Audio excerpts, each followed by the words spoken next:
खेल की इस खास पेशकश में आज हम बात करेंगे उस बल्लेबाज के जिसने कल इंग्लैंड में तूफान ला दिया था। आपको बताएंगे आखिर अब इंग्लैंड के किस क्रिकेटर ने फोड़ा है राशिद बम। पुजारा पर कैसे फंस गया है विराट का पेच, ये भी आपको बताएंगे। लेकिन सबसे पहले बात होगी टीम इंडिया के कप्तान विराट कोहली के टारगेट नंबर 1 की। कैसे विराट एक तीर से इंग्लैंड और ऑस्ट्रेलिया दोनों से बदला लेने वाले हैं, यानी एक तीर से 2 शिकार करने वाले हैं। आप भी देखिए इस रिपोर्ट में।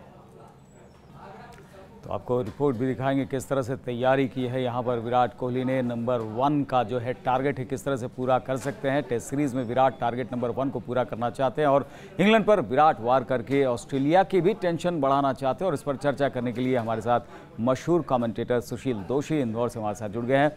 सुशील जी, बहुत बहुत स्वागत है आपका हमारे इस कार्यक्रम में। आपसे सबसे पहले यही जानना चाहेंगे कि टारगेट नंबर 1, ऐसा लगता है कि विराट कोहली हर वक्त कोई ना कोई टारगेट सेट करते हैं और सबसे आगे दिखाई पड़ना चाहते हैं।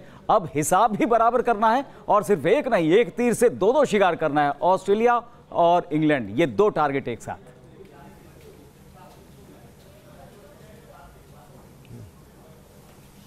नहीं, बिल्कुल ठीक है। देखिए, इंग्लैंड आज दुनिया में अच्छी टीम मानी जा रही है। उन्होंने अच्छी टीमों को हराया हुआ है और इंग्लैंड को इंग्लैंड के मैदान पर हराना एक बहुत मुश्किल काम है। ये उतना ही मुश्किल काम है जितना कि पाकिस्तान को पाकिस्तान में हराना या भारत को भारत में हराना। तो उसी तरह से कहा जा सकता है कि इंग्लैंड में अगर इंग्लैंड को हरा दिया तो विराट का नाम इतिहास में अमर हो जाएगा। और विराट यही चाहते हैं, उनके जीवन का उद्देश्य ये कि क्रिकेट में वो नाम कमाएं जो तेंदुलकर ने कमाया हुआ है और उससे भी आगे निकलने की उनकी कोशिश है। तो उस हिसाब से इंग्लैंड की ये यात्रा उनके जीवन की बहुत ही महत्वपूर्ण यात्रा है और इसको वो किसी भी तरह हल्के से लेना नहीं चाहते हैं। बिल्कुल। और ऑस्ट्रेलिया के स्टीव स्मिथ की कुर्सी को भी हथियाना चाहते हैं और उनसे आगे निकलना चाहते हैं विराट कोहली। ये देखा गया है कि अगर कोई बल्लेबाज आज के दौर में विराट कोहली को टक्कर दे रहा है तो स्टीव स्मिथ है। और यहां पर मौका होगा विराट कोहली को कि रनों की बरसात करके स्टीव स्मिथ को पीछे छोड़ दें। सुशील जी,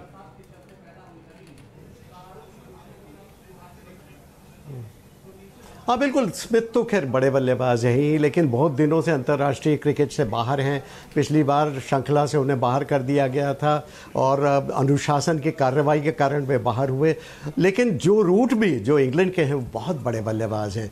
वो भी आज एक बड़ा तमगा लिए वहाँ पर खड़े हैं, चुनौती सामने खड़ी करे हुए हैं और वो भी बता रहे हैं कि दुनिया में वो किसी से कम नहीं। जिस तरह एक दिवसीय क्रिकेट में उन्होंने खेल खेला, तो विराट के सामने 2 तरह की चुनौतियाँ हैं। एक तो भारत की चुनौती को वो आगे करें, क्योंकि ये बात आप लाख कहें कि भारत की बल्लेबाजी में बहुत गहराई है, लेकिन दरअसल जब मुश्किल परिस्थितियां होती हैं तब हम देखते हैं कि विराट का विकेट अगर जल्दी गिर गया तो भारत मुसीबत में पड़ जाता है। तो विराट के ऊपर एक जिम्मेदारी दी है कि भारत को अच्छा एक बुनियाद वहां पर दें और दूसरी बात यह है कि इस तरह से अपनी टीम को प्रस्तुत करें कि वे विरोधी टीम को हरा सकें। और इंग्लैंड को, जैसा आपने कहा, अगर हरा दिया तो न केवल वे दुनिया के सर्वश्रेष्ठ क्रिकेटर साबित हो जाएंगे, बल्कि साथ ही भारत को भी विश्व क्रिकेट के सिंहासन पर फिर से बैठा सकेंगे।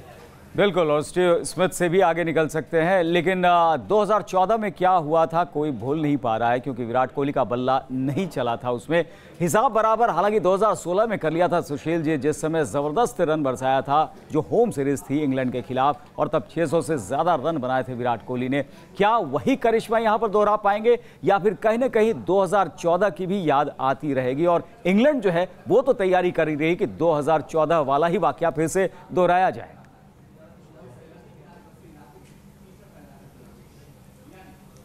नहीं, बिल्कुल ठीक कहा आपने, बिल्कुल सही सवाल सही जगह पर। जैसा कहते हैं ना कि एंडरसन ने उन्हें बहुत परेशान किया था। एंडरसन गेंद को जिस तरह से स्विंग कराते हैं और जिस तरह गेंद की चमक को छिपाकर वो गेंदबाजी करते हैं, तो विराट कोहली को बहुत मुश्किल पड़ रहा था कि कौन सी गेंद आउट स्विंग होगी, कौन सी गेंद अंदर की तरफ आएगी। तो उस समय बहुत मुश्किल पड़ रही थी और लगातार श्रृंखला में एंडरसन वर्सेस विराट कोहली एक संघर्ष के रूप में सामने आया था और विराट कोहली को तब नीचा देखना पड़ा था। लेकिन विराट कोहली अब काफी बदल गए, उनका क्रिकेट काफी ऊंचे स्तर पर चला गया है। और दूसरी बात यह कि इंग्लैंड अभी जिस तरह का मौसम है, वहां पर गर्म मौसम है, उतनी ठंडाई नहीं है, विकेट उतने नम नहीं होंगे, हवा में गेंद उतनी स्विंग हो नहीं रही है और नहीं सीम के सहारे कटोरी। तो एंडरसन जो कि अभी इंजरी टाइम से वापस लौटे हैं, उनके लिए भी बहुत मुश्किलें हैं कि कोई वक्त के साथ जवान तो नहीं हो रहे, उनकी बॉलिंग की धार अब पहले जैसी नहीं रह गई और इस कारण उनका आक्रमण शायद उतना चुटीला, उतना धारदार ना हो। तो विराट के पास सही मौका है कि विरोधियों को और एंडरसन को फिर से नीचा दिखाएं और अपनी बादशाहत कायम रखें। बिल्कुल, बादशाहत कायम रखें, बड़बोले एंडरसन को ज़रूर यहाँ पर सबक सिखाएं और इसके लिए तैयारी भी विराट कोहली पूरी तरह से कर चुके हैं। इंग्लैंड के खिलाफ टेस्ट सीरीज में विराट टारगेट नंबर 1 को पूरा करना चाहते हैं और इंग्लैंड पर विराट वार करके ऑस्ट्रेलिया की भी टेंशन बढ़ाना चाहते हैं कोहली। और इस बार विराट को ऐसा करने से कोई भी नहीं रोक पाएगा, क्योंकि टीम इंडिया के कप्तान विराट कोहली एक बार जो ठान लेते हैं उसे पूरा करके ही दम लेते हैं और पिछले कुछ समय से उन्होंने इसे साबित भी किया है। ये रिपोर्ट देखिए। तो टेस्ट क्रिकेट का बाहुबली बनना है, वैसे बाहुबली बनते हुए दिखाई भी पड़ रहे हैं विराट कोहली। इससे कोई इनकार नहीं करेगा कि आज के दौर के सबसे बड़े क्रिकेटर वो बन चुके हैं। हालांकि इस पोजीशन को जो है और मजबूत करना है। सुशील दोषी मशहूर कमेंटेटर हमारे साथ मौजूद हैं, एक बार फिर उनका रुख करेंगे। सुशील जी, टारगेट है नंबर 1 बना, यानी स्टीव स्मिथ को पीछे छोड़ना। 23 रेटिंग पॉइंट का वो डिफरेंस है यहाँ पर। ऐसा लगता नहीं कि जिस तरह से इस वक्त फॉर्म में चल रहे हैं विराट कोहली, ये चैलेंज बहुत ज़्यादा मुश्किल साबित होगा।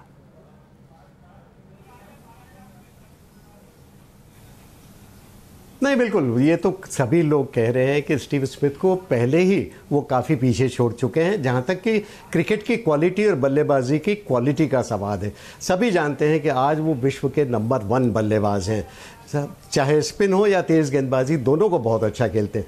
लेकिन यहाँ पर इंग्लैंड में मुश्किलें भारत के लिए ये है कि यहाँ पर जो शुरुआत के मैचेस खेले गए सभी सफ़ेद गेंद से खेले गए। 2 महीने से भारत वहाँ जो खेल रहा है, उसके पहले IPL में भी खेला था, वो सफ़ेद गेंद कोकोबुरा बॉल से खेले गए थे मैचेस। लेकिन जो टेस्ट क्रिकेट होगा वो ड्यूक बॉल से होने वाला है, लाल गेंद जो देरी तक स्विंग होती है, तो उस पर अभ्यास जमाने में थोड़ा वक्त लग सकता है। और जो बड़ा क्रिकेटर वही होता है जो अलग अलग परिस्थितियों में अपने आप को ठीक से ढाल सके। और विराट कोहली इसीलिए बुद्धिमान क्रिकेटर कहे जाते हैं कि वो ऐसा कर पाने में सफल होते हैं। मुझे विश्वास है कि विराट इन तमाम मुश्किलों से पार पाएंगे, क्योंकि देखो मुश्किलें तो आती है लेकिन मुश्किलों में ही कुछ निखर जाते हैं, कुछ बिखर जाते हैं।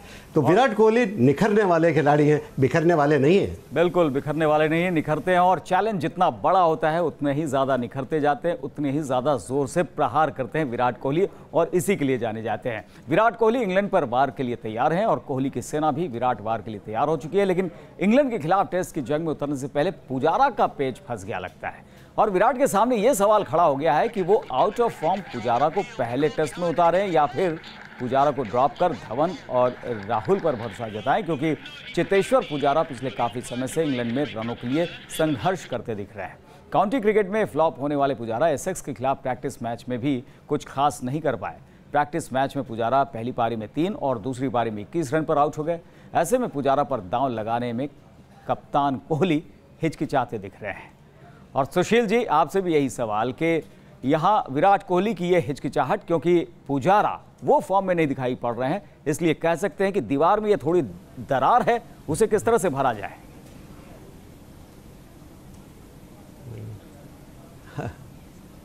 नहीं, ये बात बिल्कुल ठीक है। देखिए, बहुत दिनों से फॉर्म में नहीं है, लेकिन ये बात ध्यान रखनी चाहिए कि वो काफ़ी वक्त से इंग्लैंड में क्रिकेट खेल रहे हैं, काउंटी क्रिकेट खेल रहे हैं, वहाँ के परिस्थितियों का उन्हें ज्ञान है।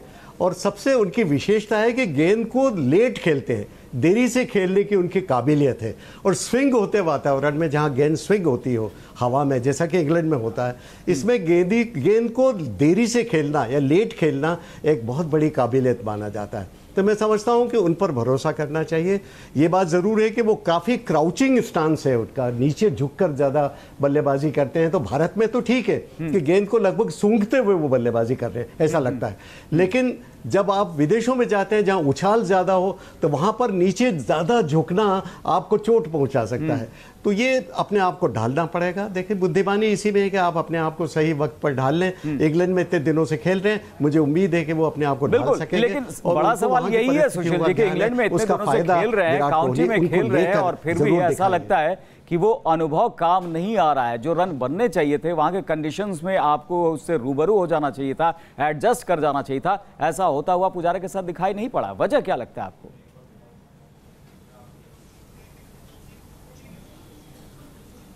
नहीं, देखिए, कई बड़े खिलाड़ी होते हैं जिनका फॉर्म बहुत अच्छा नहीं होता है, लेकिन वो बड़े खिलाड़ी होते हैं, कभी भी वापस आ सकते हैं। देखिए, कहते हैं ना, form is temporary, class is permanent, कि जो आपका श्रेणी है, आपका जो गुणवत्ता है, वो हमेशा कायम रहती है। तो आप पलट कर वापस आ सकते हैं, अपनी योग्यता को फिर से निखार सकते हैं, और कभी भी आप चुनौती के साथ लौट कर वापस आ सकते हैं। मुझे विश्वास है कि वो उनमें बात है, उनमें वो काबिलियत है, और देरी से खेलने की क्षमता जिसका मैं जिक्र कर रहा हूँ वो उनमें है, और इंग्लैंड के मैदानों पर उनकी योग्यता का फ़ायदा उठाना चाहिए, उनमें विश्वास प्रकट करना चाहिए।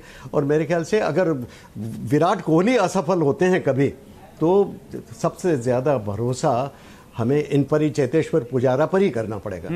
यानी आप ये कह रहे हैं कि धवन को मौका नहीं दिया जाना चाहिए, या फिर राहुल को, उन्हें भी मौका नहीं दिया जाना चाहिए, क्योंकि अगर देखा जाए तो पोटेंशियल काफ़ी है और रन भी पिछले कुछ समय से दोनों बनाते आ रहे हैं।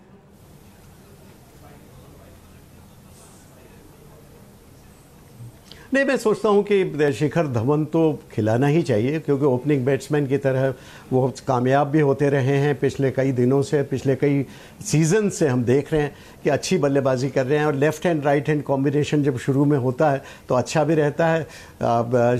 शिखर धवन की विशेषता ये भी है कि बॉलर्स को अपने ऊपर हावी नहीं होने देते हैं, और आक्रामक स्ट्रोक्स लगाकर प्रतिद्वंदी का मनोबल तोड़ते हैं। तो बहुत ज़रूरी है कि विराट कोहली जब 1 डाउन पर आएँ, उसके पहले प्रतिद्वंदी की हिम्मत थोड़ी बहुत पस्त हो। तो मैं समझता हूँ उनको तो लिया जाना है, लेकिन राहुल को 1-2 मैचों का इंतज़ार कराना चाहिए और खिलाना चाहिए चेतेश्वर पुजारा को ही। तो इससे एक तकनीकी काबिलियत जिसकी बहुत ज़रूरत होती है ऐसे विकेटों पर, जहाँ की बॉलर्स को मदद मिलती हो, तो इससे भारत को फ़ायदा पहुँचेगा। बिल्कुल, और भरोसा जब जताते हैं तो उसके बाद जो है वो खिलाड़ी निखर कर आता है, और जो उसमें पोटेंशियल है उस पोटेंशियल के मुताबिक खेलता हुआ भी दिखाई पड़ता है, और इससे जो है वो टीम इंडिया को बहुत फ़ायदा भी हो सकता है। चलिए, तो बात हुई टीम इंडिया और कप्तान कोहली की, जो टेस्ट सीरीज शुरू होने के बाद इंग्लैंड की परेशानी बढ़ाने वाले हैं। वैसे इंग्लिश टीम भारत के खिलाफ टेस्ट की जंग में उतरने से पहले से परेशान है। इंग्लैंड के स्पिनर रशीद पर विवाद थमने का नाम नहीं ले रहा, और रशीद के पलटवार के बाद इंग्लैंड के दिग्गज ऑलराउंडर इयान बॉथम भी इस विवाद में कूद पड़े हैं। वॉर्न ने रशीद के चयन पर सवाल उठाए थे, और इससे मैच से पहले ही इंग्लैंड के खिलाड़ी भिड़ गए हैं। तो वॉर्न ने सवाल उठाया, वार किया, और उस पर जो है रशीद ने ये पलटवार किया है। तो यहाँ पर अब इंग्लैंड में जो है ऐसा लगता है कि खलबली मच गई है, और उसका असर जो है वो बयानों में दिखाई पड़ रहा है, बयानबाजी में भी, और एक दूसरे पर आरोप प्रत्यारोप लगा रहे हैं। क्या मनोबल इंग्लैंड का बढ़ेगा, या फिर इससे भारत को ही फायदा होगा? ऐसा लगता है कि भारत को ही ज़्यादा फायदा होगा। सुशील दोषी जी, आप चर्चा में हमारे साथ शामिल हुए, इसके लिए बहुत बहुत शुक्रिया। आप बने रहिए न्यूज़ नेशन के साथ, क्योंकि यहाँ खबरों का सिलसिला कभी नहीं थमता।